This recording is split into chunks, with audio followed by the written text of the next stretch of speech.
بسم الله الرحمن الرحيم. السلام عليكم حبايبنا طلاب وطلبات الصف الثالث الثانوي مع سلسلة حل أسئلة كتاب الامتحان مراجعة نهائية 2025. بنبدأ النهاردة مع بعض في حل أسئلة الفصل الأول.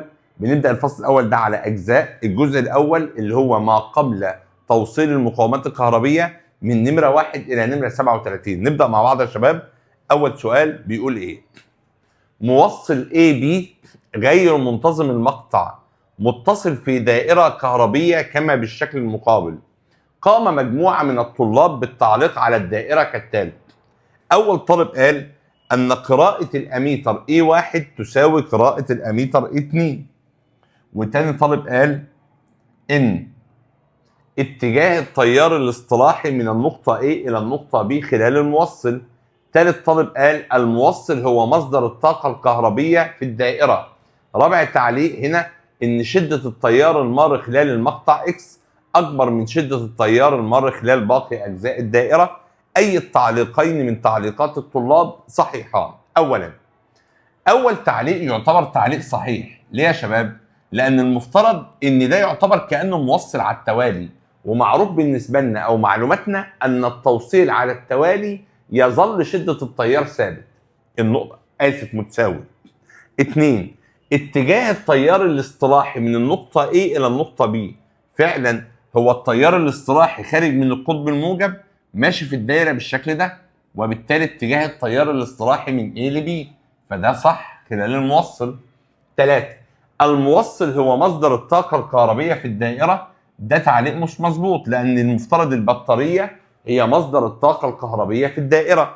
4. شدة التيار المر خلال المقطع X أكبر من شدة التيار المر خلال المقطع Y. طبعا دي إجابة خاطئة، لأن هنا مهما المقاومة اتغيرت طالما هي توالي المفترض شدة التيار بيكون متساوي، فالتعليق ده برضه خاطئ. إذا التعليقين 1 و2 هما التعليقان الصحيحان. الإجابة هنا ألف. السؤال الثاني، إذا كانت شدة التيار الكهربي المر في موصل 2 أمبير فإنه خلال دقيقة تمر عبر مقطع الموصل أو مقطع معين من هذا الموصل شحنة مقدارها كام؟ شدة التيار المر في الموصل هنا يا شباب I بيساوي 2 أمبير.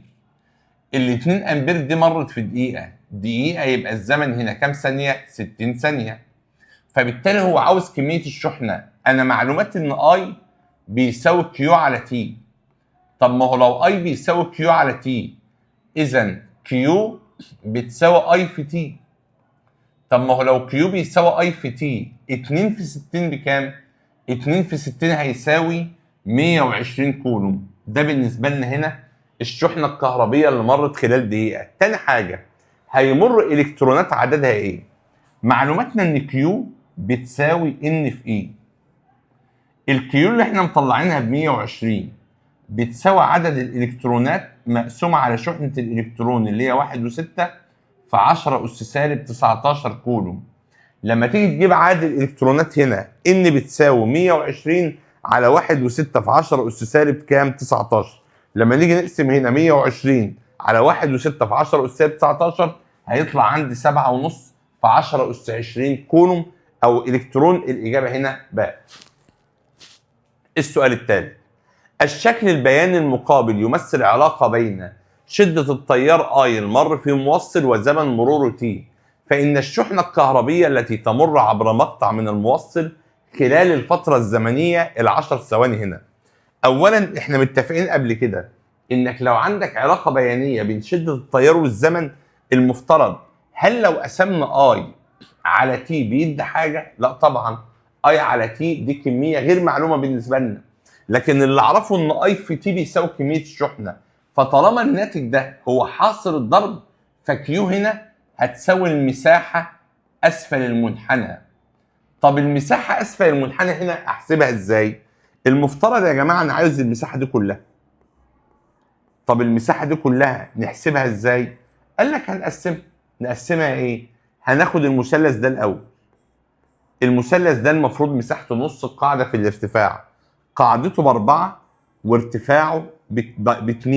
ما هو من 2 ل4 2، والقاعدة بص من هنا لغاية هنا، فالقاعدة من هنا لغاية هنا ب4، وبالتالي المساحة بتاعت المثلث نص القاعدة بالارتفاع، نص القاعدة بتاعته ب4 وارتفاعه بيساوي 2. أقولها تاني، لا اعتبرنا القاعدة ب4 لأن المفترض الجزئية دي مسقطها هنا الحتة دي، والارتفاع من عند الاتنين لغاية ال4. لسه معانا بقى المستطيل ده. المستطيل ده مساحته بيساوي الطول في العرض، الطول ده ب10 والعرض ده ب2، فبالتالي هجمع عليه 10 في 2. احسب معايا 2 في 2 ب4 زائد 10 في 2 ب20، هيطلع الناتج 24 كولوم. الإجابة بقى. السؤال الرابع، الشكل البياني المقابل يمثل العلاقة بين كمية الشحنة الكهربية Q المر عبر مقطع من موصلين X و Y كل منهما يمر به تيار مستمر والزمن T. النسبة بين شدتي التيارين IX على IY بيساوي ايه؟ مبدئيا دلوقتي يا شباب انا عاوز IX على IY. اول حاجة، هو انا عندي هنا على المحور رأس Q والمحور الافقي T، فالمفترض الاي بيساوي الميل. طب ماشي، الاي بيساوي الميل، انا عاوز اي اكس على اي واي. طب ما هو كده اي اكس على اي واي بيساوي ميل اكس على ميل واي. تعال نحسب ميل اكس ونحسب ميل واي. بالنسبه لميل اكس يا شباب بعرفه ازاي؟ اول حاجه ميل اكس، الاكس هنا على الرأسي 1 2 3 4 وعلى الافقي 1 2، فالاكس هنا 4 على 2.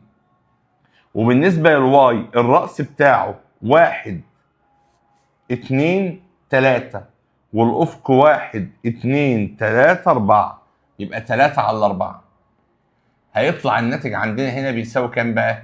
هيساوي 16 على 6. 16 على 6 يعني 8 على 3. الناتج هنا 8 على 3. الإجابة هنا باء. ده السؤال رقم 4.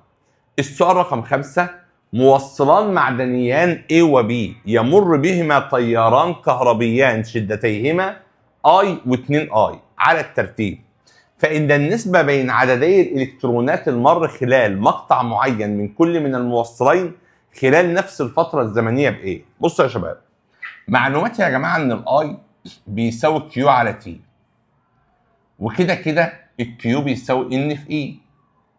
هو قال كلمة خلال نفس الفترة الزمنية فتشيل الزمن، وقال لك هي إلكترونات وبالتالي الإي ثابتة، فافهم من هنا إن تيار الموصل A على تيار الموصل B هو نفسه عدد إلكترونات الموصل A على عدد إلكترونات الموصل B. طب ما هو تيار A على تيار B، ال A تياره I وال B تياره 2I، فيبقى 1 على 2. إذا إن A على إن B بيساوي 1 على 2. الإجابة ألف. السؤال السادس، شحنتان كهربيتان 1 و 2 مقدارهما كيو و 2 كيو، يعني هنا كيو 1 وهنا كيو 2 على الترتيب، تدور كل منهما على حدة في مسار دائري بتردد F و3 F، يعني ده F1 وده F2 على الترتيب، فإن النسبة بين شدتي التيارين I1 و I2 الناشئين عن دوران الشحنتين. بص يا شباب، في أول المحاضرة خالص بتاعت الشرح قلنا إن الآي بيساوي كيو على تي، وإن المفترض لو هنا الإلكترون بيدور أو الشحنة بتدور حوالين نوايا أو حوالين مسار دائري، فالمفترض إن التي ده بيبقى زمن دوري. طب ما هو مقلوب الزمن الدوري التردد بقت كيو في اف، وبناء عليه اقدر اقول ان التيار اي 1 على التيار اي 2 ده بيساوي كيو 1 على كيو 2 في اف 1 على اف 2. كيو 1 على كيو 2 هنا بواحد على 2، ما هو كيو على 2 كيو، واف 1 على اف 2 بيساوي اف على 3 اف. الناتج هنا هيطلع بسدس، فالاجابه هنا نمره ج. دي كانت إجابة السؤال السادس. السؤال السابع، بالنسبة لفرق الجهد، الشكل المقابل يمثل جزء من دائرة كهربية مغلقة مبين به الجهد الكهربي ل4 نقاط A و B و C و D، فإن اتجاه حركة الإلكترونات الحرة بالشكل يكون منين لفين؟ هو هنا بيضحك على الطالب، هو ما طلبش منه اتجاه التيار الكهربي، هو طلب منه اتجاه حركة الإلكترونات الحرة، وبناء عليه اتجاه الإلكترونات الحرة بتمشي ازاي؟ بصوا يا شباب، المفترض طالما التيار التقليدي بيمشي من القطب الموجب للسالب او بيمشي من الجهد الاعلى للاقل، فالالكترونات بتمشي من الجهد الاقل للاعلى، وبالتالي الالكترونات هنا اقدر اوصف حركتها ازاي؟ المفترض هنا بالشكل ده اتجاه الالكترونات، هو يا جماعه النقطه دي جهدها سالب ودي جهدها صفر، فالمفترض الالكترونات بتمشي من الاقل للاعلى، ده اقل وده اعلى، فالالكترونات ماشيه هنا كده، وده اقل وده اعلى فهي ماشيه هنا كده، وهنا ده المفترض اقل وده اعلى فهي ماشيه هنا بالشكل ده، وبالتالي دي تعتبر بالنسبه لنا اتجاه حركه الالكترونات. وبناء عليه هل هي من A ل D؟ لا هي مش من A ل D. هل هي من D ل C؟ من D ل C. هل هي من D ل B؟ من D ل B؟ لا ده هي من B ل D. هل جميع ما سبق؟ لا طبعا، فالاجابه الصح ان هي من D الى C، فالاجابه الصح هنا الاجابه باء. ده في السؤال رقم 7. السؤال رقم 8، ما فرق الجهد بين نقطتين عندما يلزم بذل شغل 160 جول لنقل 10 أس 20 إلكترون بينهما؟ فرق الجهد يا شباب بالنسبة لنا V بيساوي W على Q. طب ماشي، ال W هنا بالنسبة لنا 160 جول. هل Q معايا؟ لا Q مش معايا، بس Q دي بتساوي N في E، عدد الإلكترونات في شحنة الإلكترون. عدد الإلكترونات 10 أس 20، وشحنة الإلكترون 1 و6 في 10 أس سالب 19. الناتج هنا بالنسبة لنا هيطلع كام؟ الإجابة هتطلع 10 فولت. دي إجابة السؤال رقم 8. السؤال رقم 9، في الشكل المقابل يمر تيار كهربي مستمر في المقاومة R، فإذا كان الشغل المبذول لنقل كمية من الشحنة الكهربية مقدارها 10 كولوم بين النقطتين X و Y بيساوي 100 جول، فإن جهد النقطة Y بيساوي إيه؟ صلى على النبي. أول حاجة أنا عندي هنا نقطة اسمها X ونقطة Y. أنا قايل لك في المحاضرة الأولانية إن فرق الجهد بين X و Y هو عبارة عن جهد X ناقص جهد Y، وفي نفس الوقت فرق الجهد بين X و Y بيساوي W على Q. فبناء عليه أنا معايا جهد X ب5 بس ما معايش جهد Y. طب ما هو ده بيساوي الشغل على كمية الشحنة. الشغل المبذول 100 جول وكمية الشحنة 10 كولوم، 100 على 10 بيساوي 10. طب وبعدين؟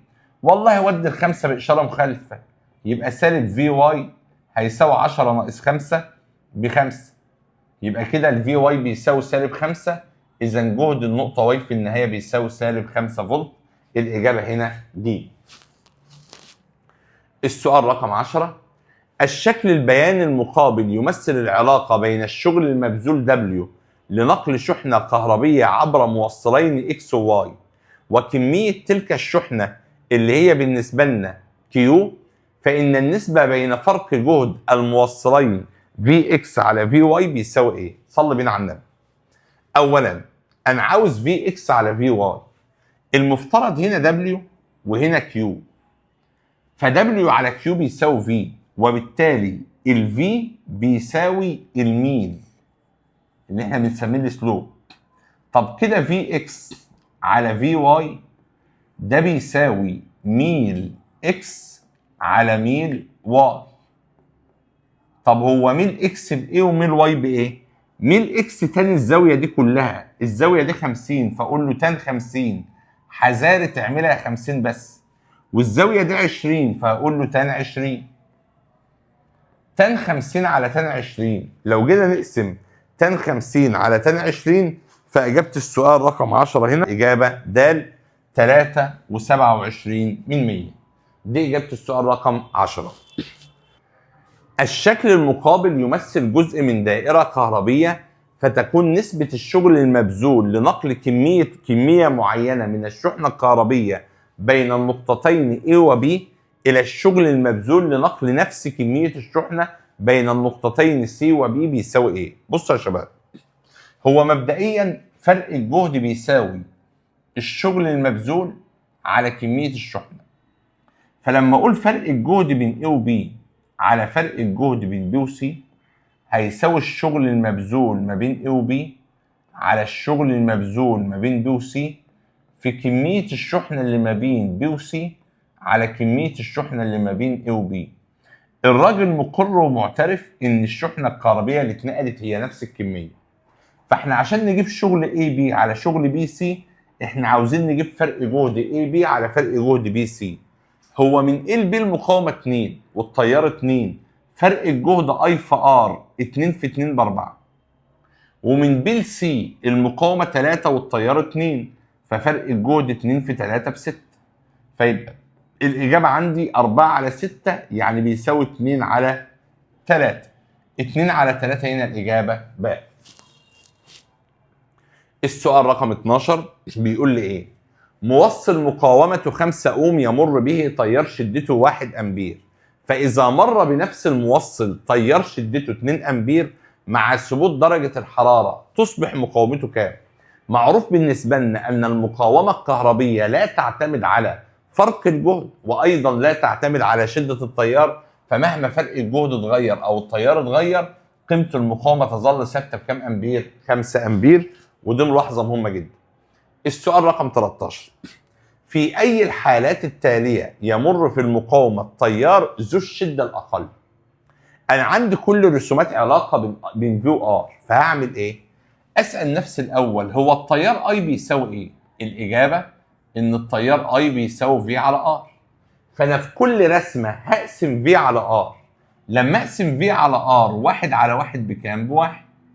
اقسم في على ار 2 على نص بكام؟ ب4. اقسم في على ار 3 على 4 ب3/4. اقسم في على ار 4 على تلت ب12. يبقى كده الأقل تيار هنا الإجابة مين؟ ج. ده بالنسبة لنا الموصل اللي بيمر فيه أقل شدة تيار. السؤال 13 تتصل بطارية قوتها الدفعة الكهربية 8 فولت، القوة الدفعة اللي هي في باتري، مهملة المقاومة الداخلية بمصباح كهربي مقاومته 3.2 أوم دي الآر، فيكون عدد الإلكترونات المرة خلال فتيلة المصباح كل دقيقة. الزمن هنا 60، هو عاوز عدد الإلكترونات. صلي بينا على النبي. هو مبدئيا عدد الإلكترونات N بيساوي Q على E. ماشي. والكيو هنا هي I في T، بقت I في T على E. ماشي. هل الاي جاهزه معايا؟ لا، الاي مش جاهزه، فهضطر اجيب له الاي من القانون في على ار. الفي هنا ب8 والار ب 3.2. يبقى كده احنا جبنا الاي. طب والزمن؟ قال لك 60 ثانيه، فاضرب في 60. وشحنه الالكترون مديها لي ثابت في اول الكتاب خالص 1.6 في 10 اس سالب 19.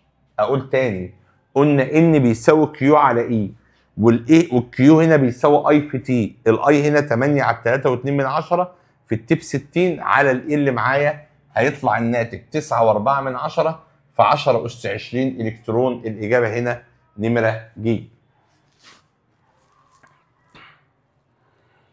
تمام.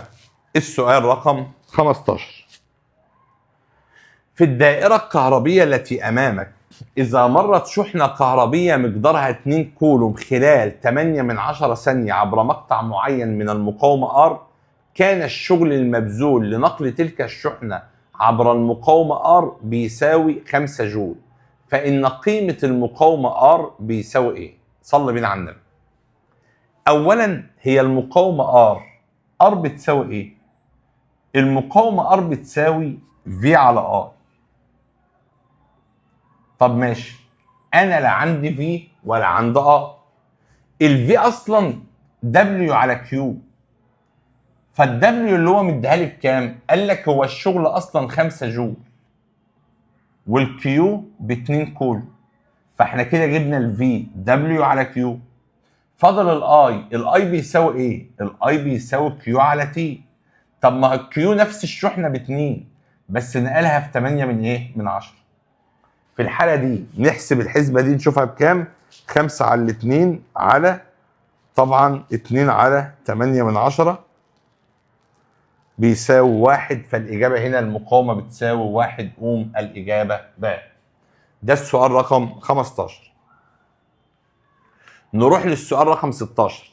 الأشكال البيانية التالية تمثل العلاقة بين شدة التيار المار خلال مكونات كهربية X و Y و Z وفرق الجهد في كل منها. إيه المطلوب؟ المطلوب أي من هذه المكونات يخضع لقانون أوم. عشان أعرف المكون اللي بيخضع لقانون أوم ببدأ أسأل نفسي هو قانون أوم بيقول إيه؟ يتناسب شدة التيار الكهربي المر في موصل تناسبا طرديا مع فرق الجهد. التناسب الطردي مع فرق الجهد هنا في المكون واي. هل اكس تناسب طردي؟ لا. هل زد تناسب طردي؟ لا. فالمكون واي فقط هو ما يخضع لقانون او. –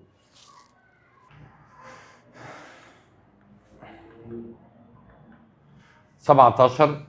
الشكل واحد يمثل بيانيا العلاقة بين فرق الجهد عبر موصل معدني يمر به تيار والشدة I.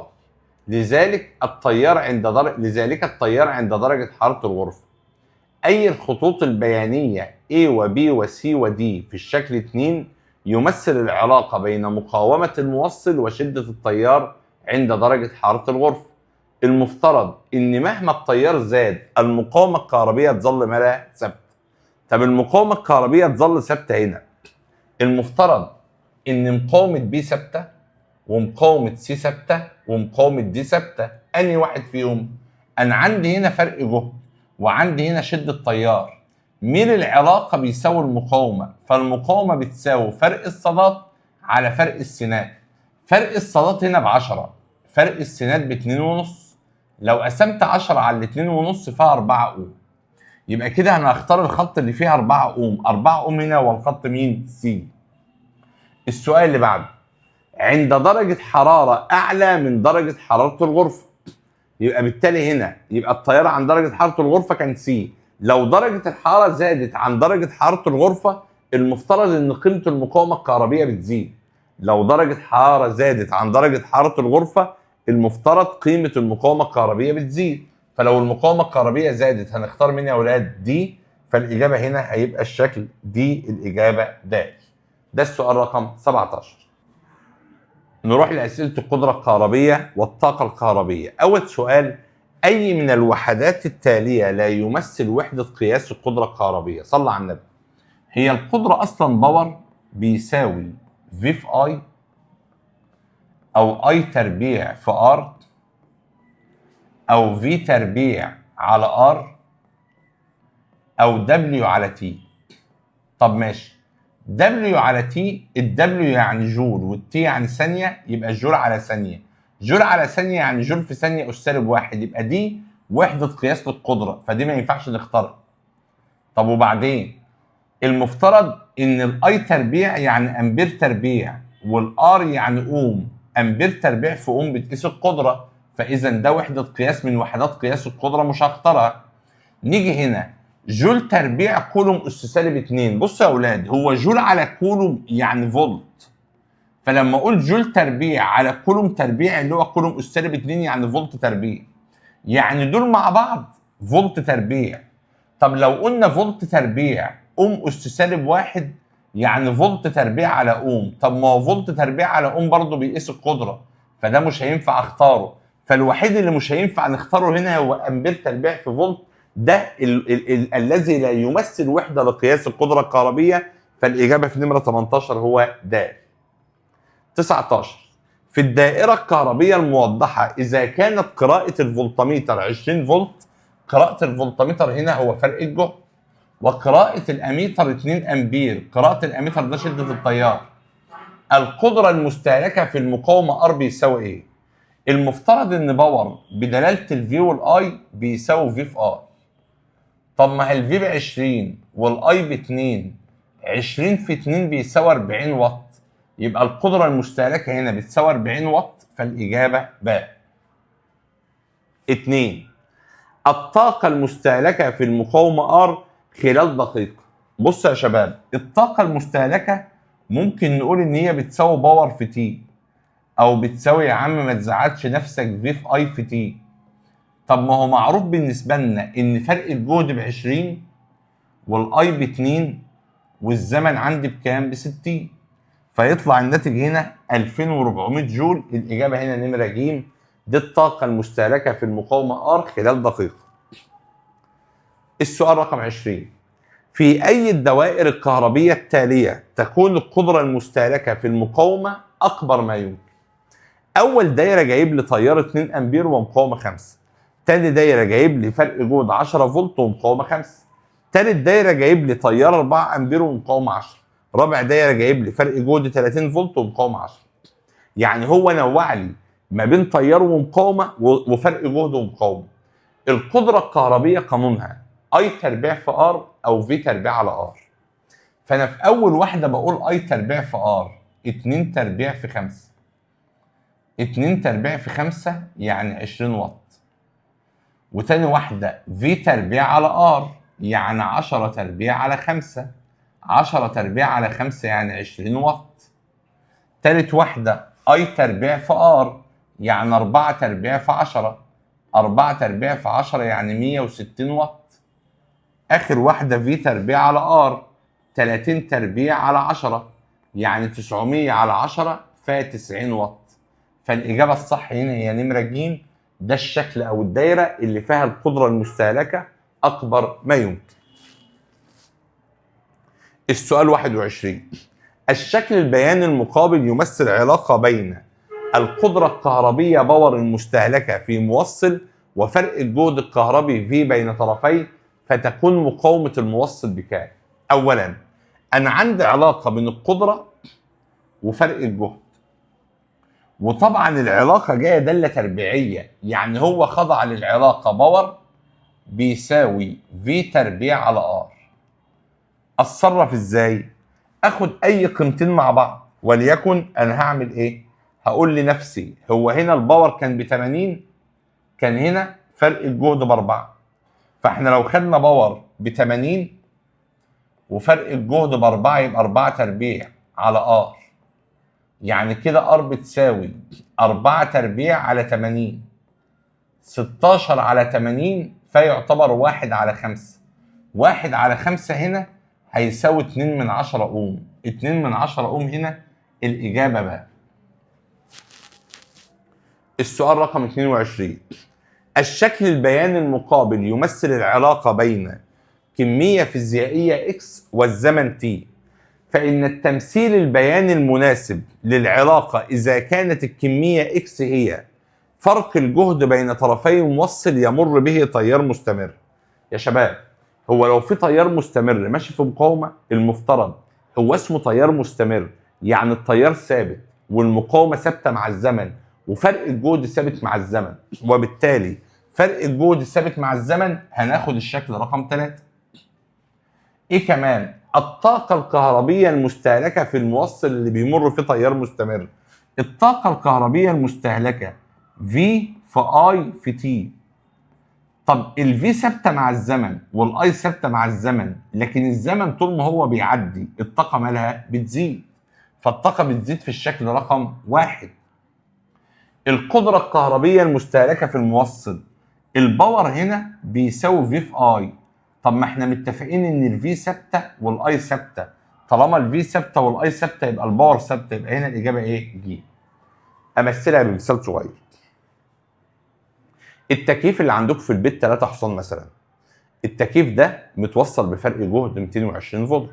لو انت فضلت مشغله 3 ساعات او 4 ساعات فبرضه فرق جهده 220 فولت، يبقى مهما الزمن زاد فرق الجهد ثابت. تاني حاجه معدل مرور الشحنه جواه بيفضل ثابت، يعني هو كل ثانيه بيسحب شحنه معينه، فبالتالي شده التيار المر بيه ثابت. طب هل هو بعد زمن معين بيبقى 5 حصان؟ لا، بيفضل 3 حصان زي ما هو، فقدرته ثابته. لكن طول ما انا بشغله مده طويله بيستهلك كهرباء اكتر، فبدفع فلوس للكهرباء اكتر، يبقى هنا الطاقه بتزيد مع الزمن. السؤال رقم 23. سلكان معدنيان الاول مقاومته R ويمر به او يمر خلال مقطعه 2 في 10 أس 20 الكترون في الثانيه. يبقى كده الاول مقاومته R وبيمر فيه العدد ده من الالكترونات في الثانيه، والثاني مقاومته 2R وبيمر فيه عدد 3 في 10 أس 20 إلكترون في الثانية. عاوز النسبة بين قيمة القدرة المستهلكة في السلكين. عشان أعرف القدرة المستهلكة في السلكين لازم أعرف علاقة القدرة بالمقاومة بعدد الإلكترونات. أنا قانون القدرة عندي اللي فيه مقاومة بيساوي أي تربيع في R. طب ماشي، بالنسبة للأي تربيع في R هنا، الأي دي بتساوي إيه؟ الأي هنا بتساوي N في A على T، فده كله تربيع في R. سؤال، أنا لما أجي أعمل نسبة بشيل من النسبة الحاجات الثابتة. مين ثابت؟ الإيه ده ثابت والزمن ثابت. مين قال لك إن الزمن ثابت؟ لأنه في كل مرة بيقول لي في ثانية. يعني المتغير هنا ان تربيع والار، فلو قال لي باور 1 على باور 2 ده بيساوي ان 1 على ان 2 الكل تربيع في ار 1 على ار 2. لو جينا نعوض هنا ان 1 ب 2 في 10 اس 20 وان 2 ب 3 في 10 اس 20 الكل تربيع في ار 1 على ار 2 ار على 2 ار. الناتج هنا هيطلع بكام؟ الناتج هنا هيطلع 4 على 9 في نص هيساوي 2 على 9 واط. 2 على 9 او اسف 2 على 9 بس مش حاجه اسمها واط طبعا، ده نسبه. يبقى الاجابه هنا 2 على 9. السؤال رقم 24، سلك معدني طوله 1 متر ومساحه مقطعه 20 ملم مربع. هو انا معايا طوله ومعايا مساحه مقطعه، المساحه دي بتساوي 20 ملم مربع. طبعا المليمتر مربع تتضرب في 10 أس سالب 6. ومقاومته الكهربية 55 من 1000 أوم، دي مين؟ R. أي المعادن في الجدول المقابل مصنوع من هذا السلك؟ طبعا مدين المعادن ومدين المقاومة النوعية، أعمل إيه؟ أنا هضطر أجيب رو إي. طب رو إي بتساوي إيه؟ بتساوي R في إيه على L. R في إيه على L؟ الR بكام؟ الR ب 55 من 1000 في مساحة المقطع 20 ملم مربع في 10 أس سالب 6 على ال بكام؟ بواحد. الإجابة هنا هتطلع طبعا 11 في 10 أس سالب 7 أوم في متر. طبعا هنا هنختار سلك النيكل كروم. تمام، طبعا ده يطلع معاك بواحد وواحد في 10 أس سالب 6 اللي هي 11 في 10 أس سالب 7. السؤال رقم 25، سلك مساحة مقطعه 2 في 10 أس سالب 6 متر مربع. مساحة المقطع إيه؟ مصنوع من القصديرة الذي مقاومته النوعية 1.1 من 10 في 10 أس سالب 7 أوم في متر، ده الرو إيه. شدة التيار المار في السلك 4 أمبير، ده آي. عندما يكون فرق الجهد بين طرفيه 2 فولت، ده في. فإن طول السلك بإيه؟ صلى على النبي. انا مديني في، مديني اي، مديني رو اي، ومديني ايه، وعاوز طول السلك. القانون بيقول ان الار بتساوي رو اي في ال على ايه. فانت لو عاوز تجيب ال هيساوي ار في ايه على رو اي. طب ماشي، الار معايا بكام؟ او اسف الايه معايا بكام؟ 2 في 10 اس سالب 6. والرؤي معايا بكام؟ الرؤي معايا بواحد وواحد في 10 أس سالب 7. هل ار معايا؟ لا ار مش معايا، بس انا محتاج اجيب الار. طب اجيبها ازاي؟ ار لو مش معاك هتقولها في على ار. الفي معايا ب 2 فولت والاي عندي بكام امبير؟ ب 4. هنطلع طول السلك من هنا هيطلع 9.9 من 100 متر. طب 9.9 من 100 متر هنا اللي هو تقريبا 9.1 من 10 متر. الاجابه هنا نمره ج. السؤال رقم 26، أي الأشكال البيانية التالية يمثل العلاقة بين المقاومة R لعدة أسلاك من النحاس لها نفس الطول ومقلوب مساحة المقطع 1 على إيه؟ المقاومة ومقلوب مساحة المقطع، هو اللي أعرفه إن الR بتساوي رو إيه في L على إيه. فإحنا لو هنقول المقاومة مع الإيه، المقاومة مع الإيه علاقة عكسية، أما المقاومة مع الواحد على إيه علاقة طردية، وبالتالي الإجابة هنا نمرة ب. السؤال 27، موصل منتظم المقطع طوله 4.5 متر ومقاومته 6 اوم. يبقى الطول هنا 4.5 متر ال1 ومقاومته 6 اوم، ده ار1. وموصل آخر من نفس نوع مادة الموصل الأول، يعني رو A للموصل الثاني على رو A للموصل الأول بيساوي 1/1، ما هو من نفس النوع. طوله 1.5 متر، ده L2، ومساحة مقطعه ربع مساحة مقطع الموصل الأول.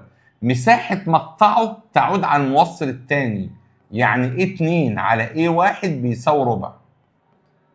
ايه المطلوب بقى؟ قال لك انا عاوز مقاومة الموصل الثاني. انا عاوز المقاومة R بتساوي رو ايه في L على ايه. فلما اجي احولها للنسبة بقول يا شباب ان R1 على R2 هتساوي رو ايه 1 على رو 2 في L1 على L2 في A2 على A1. اولا رو ايه 1 على رو 2 هيطيروا مع بعض. L1 على L2، L1 ب4.5 وL2 ب1.5، A2 على A1 بربع. الR1 ب6، احنا عاوزين R2. طبعا هنا 1.5 مع ال4.5 فيها ال3، و3 مع ال6 فيها ال2، هيظهر 2 في 4 بيساوي 8 أوم. الإجابة هنا نمرة ج. 28 سلكان نحاسيان X و Y. سلكان نحاسيان يعني من نفس المادة، سلكان نحاسيان يبقى من نفس المادة. نحاسيان هنا معناها ان رو الإكس على رو الواي بيساوي 1/1. لهما نفس الطول، يعني طول إكس على طول واي برضه 1/1. ونصفي قطريهما R و2R. لاحظ الترتيب، ده نص قطر إكس وده نص قطر واي بترتيب الكلام.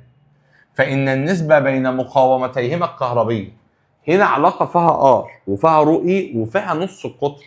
فأنا أصلا معلوماتي إن RX على RY هتساوي رو EX على رو EY في LX على LY في RY على RX الكل تربيع.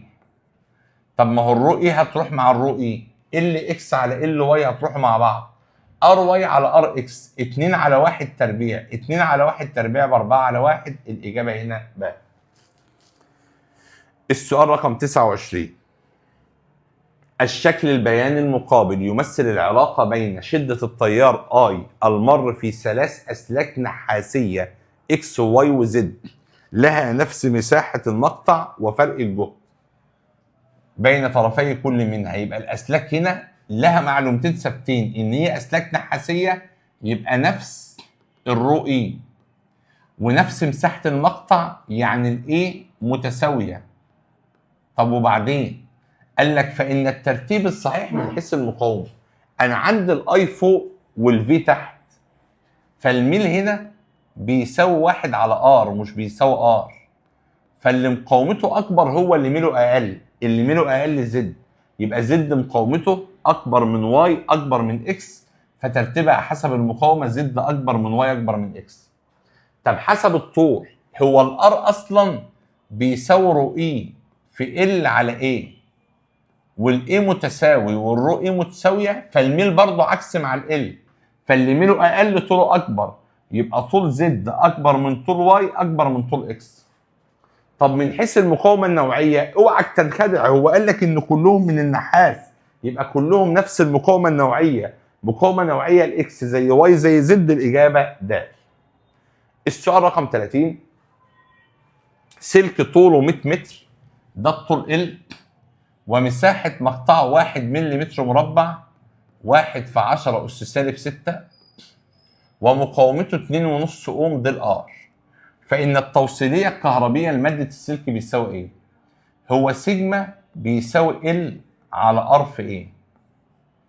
طب ما هو أنا معايا ال بكام؟ ال ب 100 متر، والار ب 2.5، والاي ب1 في 10 أس سالب 6. هيطلع الناتج بكام؟ هيطلع الناتج في نمرة 30 هنا 4 في 10 أس 7. الإجابة ب. السؤال رقم 31. قضيب معدن اسطواني الشكل مساحة مقطعه 3 سنتيمتر مربع. مساحة المقطع دي ايه؟ 3، وعشان سنتيمتر مربع بضربها في 10 أس سالب 4. ومقاومته الكهربية 5 أوم، دي الآر. تم سحبه بانتظام حتى أصبحت مساحة مقطعه 75%، دي ال2، يبقى ده كان ال1. وطبعا ما كان لهاش لازمة إن احنا نحول المهم. فإن المقاومة الكهربية للقضيب تصبح بكام؟ هو في حالة إعادة التشكيل أو السحب احنا متفقين في المحاضرة إن R1 على R2 هتساوي A2 على A1 الكل تربيع. ده في حالة إعادة التشكيل. جيت إزاي يا شباب؟ احنا قلنا إن الار بتساوي رو E في L على A. فاحنا لما بنشيل L ونحط بدلها فوليوم على A، فكده كده الرو E ثابتة والفوليوم ثابت، فالار والاي تربيع علاقه عكسيه. R1 ب5، R2 معرفهاش.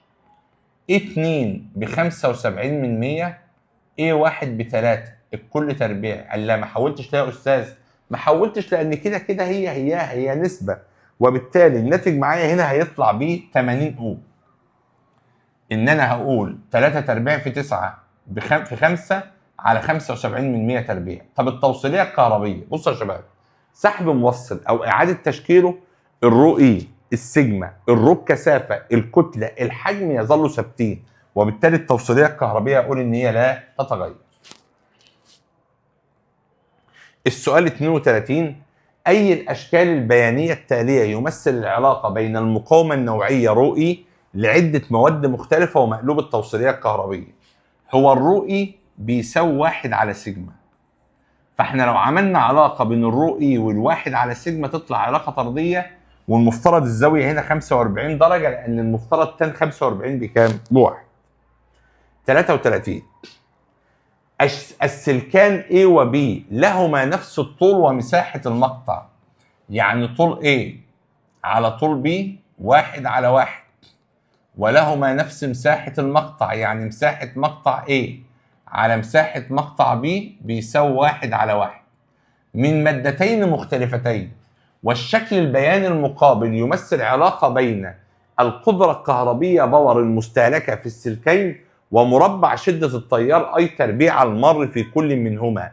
النسبة بين التوصيلية الكهربية للسلكين. على مهلك خالص، صلى على النبي. أنا عندي باور وعندي أي تربيع. باور بيساوي أي تربيع في R، فميل العلاقة بيساوي R. كويس أوي. طب ما الار بتساوي رو اي في ال على ايه؟ كويس أوي. الرو اي 1 على سيجما، برضه كويس أوي.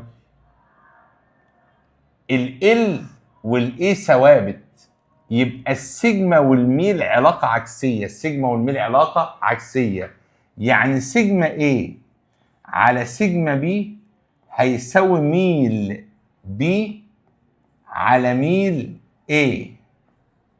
طب ميل B على ميل A نجيبه ازاي؟ تعال نشوف كده. ميل B على ميل A هو B اهي، 1 2 3 4 5 6، 1 2 3 4 5 6 7 8، يبقى 6 على 8. طب ميل A 1 2 3 4 5 6 7 8، وهنا 1 2 3 4 8 على 4. شوف الناتج عندي هيبقى بكام؟ طبعا الناتج هنا هيبقى 24 على 81. تعال نشوف كده عشان بس ما نبقاش بنهبد. 6 على 8 على 8 على 4 هيساوي 3 على 8. الإجابة هنا 3 على 8. الإجابة هنا هي نمرة أ، دي في نمرة 33. تمام.